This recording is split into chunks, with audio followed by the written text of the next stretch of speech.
Welcome, beloved sibling. It is I, Aaron Freeman, a sciencey optimist, here on the virtual eve of the greatest holiday of the year. On Wednesday, all over America, people will be celebrating the birth of my wife, Sharon Rosen's wife. It's going to be a great holiday. Everybody loves Sharon, and we all do it. I'm kidding.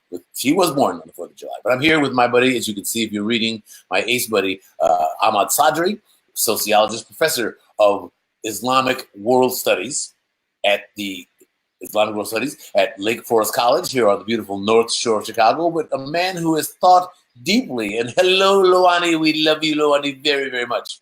And Luani, who's that's right. And Luani, who is currently coming to grips with the reality that a new socialist government is taking place in Mexico. We will talk about socialism some other time. But anyway, Ahmad, thank you so much for being with me again. So tell me about this, the difference between a holiday and a holy day. So basically, we should start from way back when our ancestors were hunter-gatherers, and there was a lot of leisure time, a lot of time that they just hang out and did nothing except play and love and laugh and tell stories. And with the advent of the agricultural age, about 11,000 years ago, and settlement, life became a lot harder and leisure became a lot more scarce. And so the idea was that after we were expelled from Garden of Eden of hunting and gathering, we had to make our bread by the sweat of our brow. And so leisure became a luxury. And let me just say, though, that part of that has to do with the accumulation of excess, right? Because hunter-gatherers have no need or even facility to store and accumulate excess commodities. You just go out and you eat the grapes and the nuts that you need that day. Yes, that, but also it is true that once we were able to make an excess surplus, we became liable to exploitation. That is, right. We had something to be stolen from us. We had our labor to be taken away in the form of slavery or serfdom, and we had extra stuff, so we became subject for attacks. And so we had to work more and more to create more surplus so that somebody could steal it from us. But now Luani makes this is another way that exploitation was one of the unintended consequences of creating that surplus. And that is as Luani points out that extra labor prevented a sedentary lifestyle that the hunter-gatherers might have lived. That because the hunter-gatherers were able generally, and even now in the hunter-gatherer cultures, are able to meet their caloric needs with 3 or 4 hours of work per day. And more variety of food. There was no monotony. There were all kinds of vitamins and minerals you could get from different foods that you would gather and from the meat that you would hunt. It was a glorious lifestyle compared to the drudgery of living under situations of settlement, and especially being exposed to the possibility of slavery and serfdom and attacks and brutality. And therefore, and what our topic today is, leisure time became very scarce in religions that were reworked for the settled life and for the civilizational structure. Religions allowed you some time to rest. Well, in fact, as you and I both know extremely well, that the Abrahamic religions, our God required, it was under penalty of death, you had to take 1 day off to rest. Yes, and the penalty was exacted for people who would cheat and work that day, right, and disadvantage other people who are not working. And therefore, it had to be protected by a very severe penalty. But is there any kind of sociological benefit to having a mandatory day off, a mandatory unproductive day? Well, it looks like the way we sleep at night, we just do nothing. Our body regenerates. Looks like we didn't evolve to work 7 days a week, 24/7. We evolved to work some. If you think of our cousins in the animal world, of chimpanzees and bonobos and other apes, gorillas and whatever, they don't work all the time. There is some work and there is some relaxation. And so it looks like depriving us from that really damaged us. And therefore, you really would need to have some time off, even for slaves. Even in the situation of slavery, there was some time off so they would regenerate their batteries, so to speak.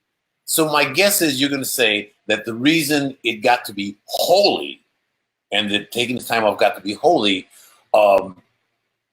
was so that people would do it. So at some point, leaders decided that it had to be done, and that the excuse to make sure that people did do it was to say it was a command from our God. Is that? Yes. My view is that once we settled down, and especially after we became civilized, religion, that is basically the connection of Homo sapiens to the meaning of the universe, this was reworked in order to generate order in society, especially in big societies where people were not regulated by kinship relations. They didn't know each other. Religion was repurposed in order to create a kind of imagined community so people would be able to get along. And in order to do this, I think this is one of the most elegant definitions of religion. If I am asked, what do all religions in the world, from Zen Buddhism to shamanism to Judaism to Islam, what they all have in common, I think the answer that Emile Durkheim gave, one of the founding fathers of sociology more than 100 years ago, is that all religions divide the world into two categories: sacred and profane. Okay. So anything that is sacred is holy, and it is not of this world. So, well, for example, yeah, I was going to say that in Judaism, in ancient Palestine, there were the festival holidays where you had to come into town, you had to go to the temple, which is to say that there was a big influx of cash into the temple coffers, big influx of taxes to the Romans and everybody else who had temples. So I assume that a part of the motivation, a part of the reason that certain holidays became religious was so that the temple devils could get their due. Indeed. So, of course, there is an economic aspect to religious establishment. It has to feed the professional practitioners of the connection between humans and the holy world. So, yeah, that is one aspect of it. But the other aspect is this very interesting idea of the holy. Holy exists both in space and time. Like right now, this time in which we are having this chat, it is not sacred, it's profane time. But imagine if we are having this chat on Christmas Eve at that very, very same time, right? People who are devout Christians would consider this to be untoward because we are stepping into the sacred time. This may be sacred time according to one religion or another of hundreds of religions in the world, thousands of religions. But in our concerned, this is not sacred time. This is not Shabbat, right? This is not the moment in which one day leads into the other and you light the candles. That moment that I've had happily many, many times at your abode, that is holy time, right? But before that and after that, when we are having our conversations, it is basically profane time. Well, but so I think you're saying that holiday, as opposed to holy day, holiday is profane time. That, for example, Valentine. Let's say Valentine's Day. That's profane. That's not a sacred time as such. So there are some holidays that are kind of created, kind of elaborated by commercial interests or by national authorities in order to create imagined communities for economic reasons or for nationalistic reasons. Dude, can I say Super Bowl Sunday? Yes, obviously. Yes. That's totally sacred time. Right. So, but basically what we are basically talking about, holy days becoming holidays, genuine religious holidays or august national holidays, tend to become very easily profaned, becoming holidays. So the President's Day or Labor Day or various Martin Luther King Day, people who are serious about those values, they kvetch, they lament that they have become barbecue days. Right. They have become profane. Boys and girls, keep the holy in the holiday. I mean, so that is what they are saying. Remember the reason for the season. That's a losing battle, because more or less all holy days seem to tend to become holidays. The more recent they are, the more easily they are turned into holidays. So that is something that goes along with individualism in the modern world. It goes along with secularization process in the modern world. And so this is something that we should expect, although some people may be horrified by it, but they should expect it. Let me share with you a joke from my own homeland, from Iran. The day in which Ayatollah Khomeini has died, if you remember from way back when, in 1989, I think it was, or 88, when Khomeini died, you probably, some of the people who are listening to us may be remembering that there were huge crowds in Tehran. It's just like an outpouring of incredible emotions, and people were very, very excited by it. Now, 30 years later, that holiday has become a holiday. And everybody in Tehran goes to the north, to the shores of the Caspian Sea for this holiday. And the joke is, the little girl asked her mom, and said, "Mom, did Ayatollah Khomeini drown in the Caspian Sea?" And she says, "No." And so the question is, so how come every year when this comes around, we have to go to the Caspian Sea? I understand. I get.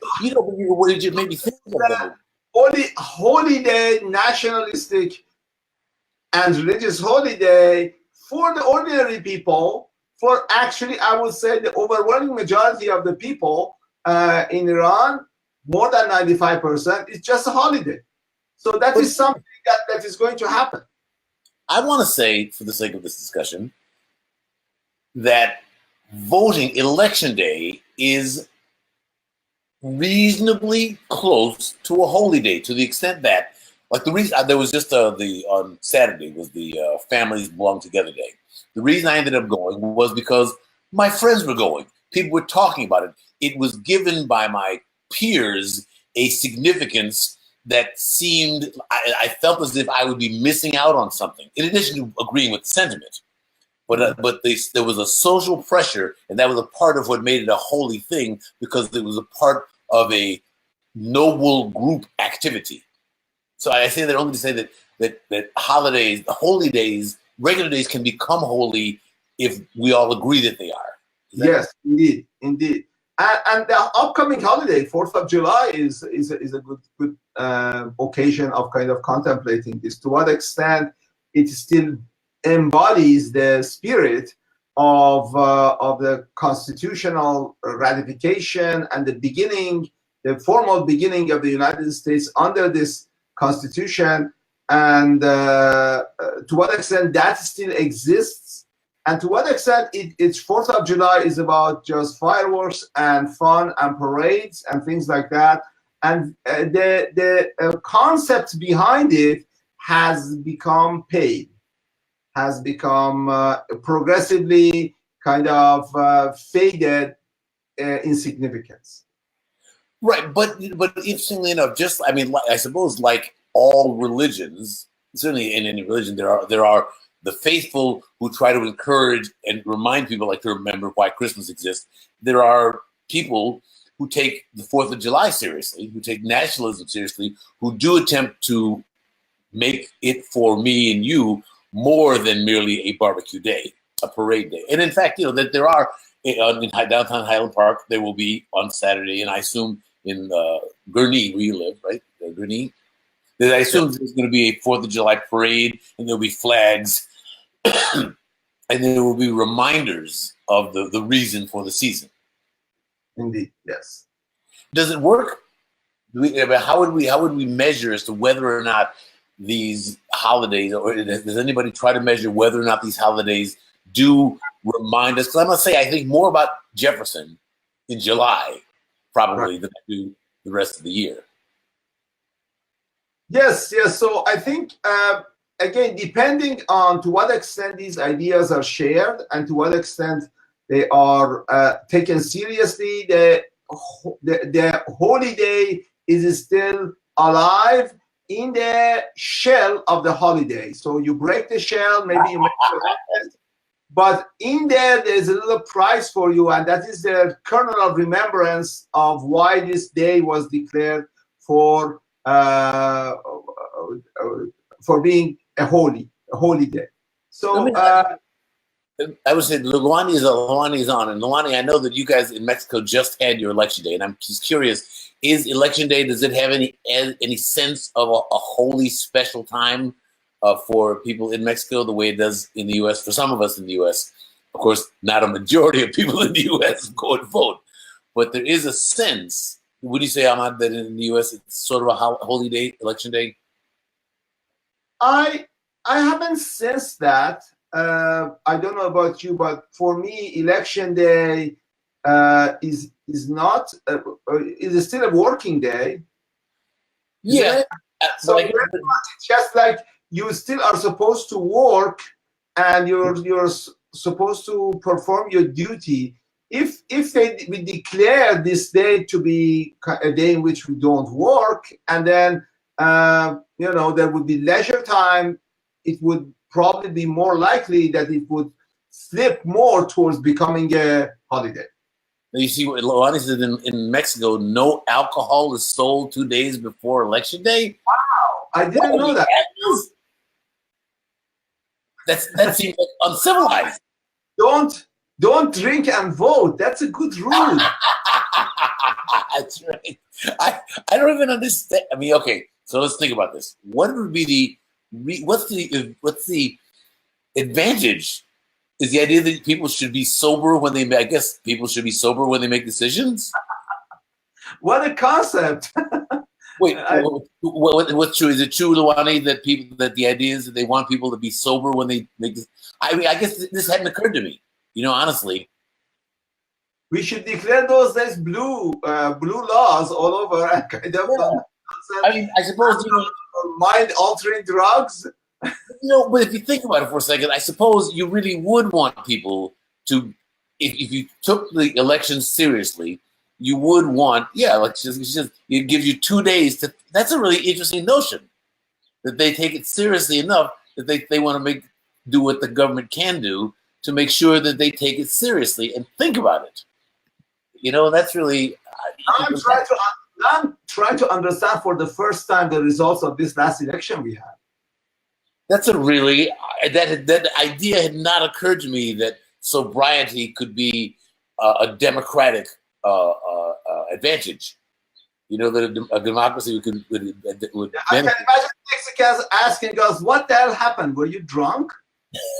Well, that's a whole other. Yeah, I mean that's a really interesting notion. And so I guess though what's also interesting is that sobriety plays a role in Jewish holidays as well. There's at least there are two holidays, Passover and Purim, where you are supposed to drink.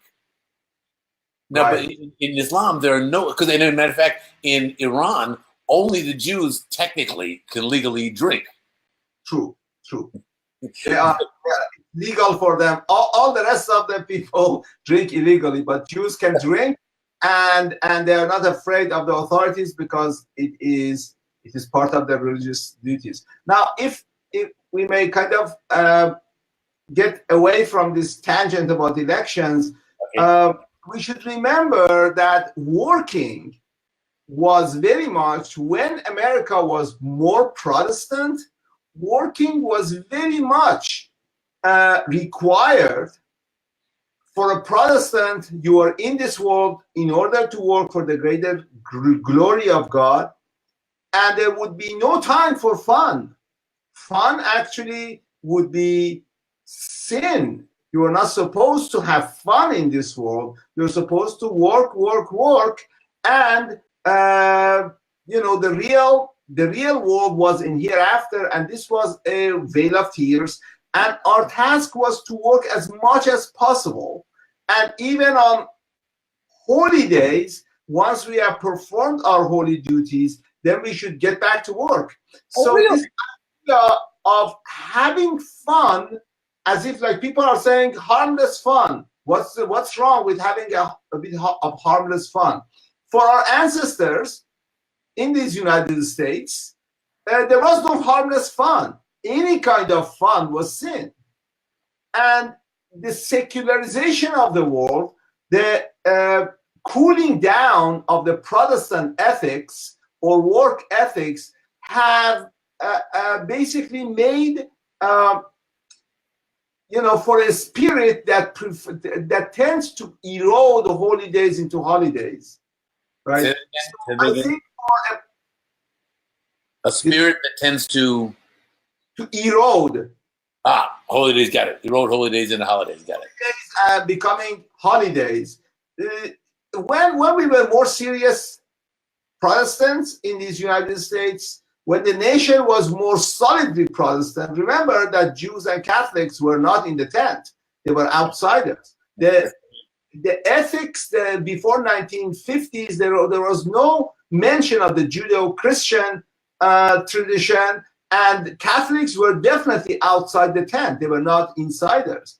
The Protestant ethics of this nation actually would forbid this kind of erosion, and work ethic. You had to work all the time, in a way, not because you had to, but when you worked, you would become successful, and being successful was a sign that you are in the aristocracy of grace, that you are chosen by God already in the predestination to go to heaven. So we also should place the situation that we are in now against that Protestant ethics that once upon a time, and is still to some extent in the backdrop, is active and militates for working all the time as much as possible and making a success out of yourself. Well, I certainly was. I would obviously that's right, but I would go further. Is to say I was brought up to believe that, and many of us were, idle hands are the devil's playground. That if you weren't working, that working was not only a sign that you were obeying the commandments, it was a sign that you were avoiding sin. If you're working, you're avoiding sin. So that is very much part of what we call the Protestant ethics. Benjamin Franklin, although he was not moved by religion, but he really represents the Protestant ethics. Time is money, right? You have to get up as soon as the sun is up. That is why he invented the daylight saving, tradition. Not by changing the clocks, but by blowing up this whole cannon to wake people up so they should get up in the morning and work. So I didn't know that. Yes, so Benjamin Franklin's view of correct life, not spending your money, collecting your money, not being frivolous with your wealth, and working hard and work. This is the Protestant ethics. And if we are more serious, if this nation had remained more seriously Protestant, we wouldn't have this expansion of holidays. And if there was, let's say, a President's Day or a Labor Day, we would make sure to keep the spirit in the holiday and avoid having fun and remaining serious and getting back to work as soon as you are done with your duties towards the holy. So let me ask. So, okay, in a couple of days, it will be the 4th of July. From your perspective, I'd love some advice or some guidance on how to make it more significant, make it holier and not mere and less holly. Like, how do people who successfully maintain the holiness of the holy days, how do they do it? How can we make it more meaningful to us as just regular old knuckleheads out here on the North Shore or sitting in Mexico? Well, of course, the one is not a knucklehead. I'm the knucklehead. So again, we have to assume that we really want to change a holiday into a holy day. I want to make it more out of it myself. I want to change it for myself. Right. So, and me too. I mean, I believe in the values that are represented by the founding fathers. I think they were enormously clever, and they created a structure that has performed very well over the centuries since they put it through. And the structure is so wonderful that even when you have, I don't mean to any insult by this, but when you put somebody like Donald Trump at the top of it, it still functions because the structure is so well thought out. The separation of powers, checks and balances, and the structure is very well created, and it's one of the greatest success stories of human history that we have created a system for self-government. And I think, insofar as I personally am concerned, I share with you the concern that on 4th of July, we should be able to kind of, besides doing all the holiday stuff and fireworks and barbecue and things like that, there should be some time to reflect on the importance of this day and of the message of the Declaration of Independence and of the Constitution. And so we should really put some time aside from the holiday to contemplate the holiness of this day insofar as our national spirit is concerned and the success of this amazing experiment in human history. So I think you hear what you're saying, and what I can take out of it is that the 4th of July is a perfectly fine opportunity to experience gratitude for despite the many, not even despite, even keeping in mind the many flaws of the nation, that the system of democracy that was inaugurated on the 4th of July, 1776, the holiday is a great time to appreciate it and be grateful for the good parts of it. Indeed, I think basically there is a destructive form of patriotism in the world in 20th century has seen what this kind of extremist or racist patriotic spirit can do, and tens of millions of people were killed for those crazy dreams of nationalists. But I think in the modern world also nation states can contemplate certain aspects of their national tradition, their cultural tradition, without flag waving, really thinking about who they are and what they want to be, who they were, who they are, and who they want to be. And I think in these holidays, contemplating that should be definitely part of this. We should not fritter it all away in fun and games and frivolities, and put some time aside to contemplate what it is. And insofar as the United States is concerned, this is the first democratic country in the world. This is the first country in the world that is secular. separation of church and state. And we started this tradition that it has been so successful that first the French and then everybody else in the world has emulated us. So insofar as we are Americans, we should sometimes, looks like the dog agrees with me. So I think we should put some time aside to contemplate about what America is, in the sense of not kind of mindlessly worshiping some kind of a nationalistic spirit, but the intellectual core that created this man-made system that has performed so well, has been the most successful form of self-government in the world, the best system to control corruption in the world. And therefore, although it may not be perfect, it may be suffering from certain illnesses or whatever, but the constitution of it, right? The structure of it was created on that day, and it behooves us to kind of contemplate what it was and in what ways have we kept up to this with the spirit, and in what ways have we basically slid back in time and not been able to perform those duties.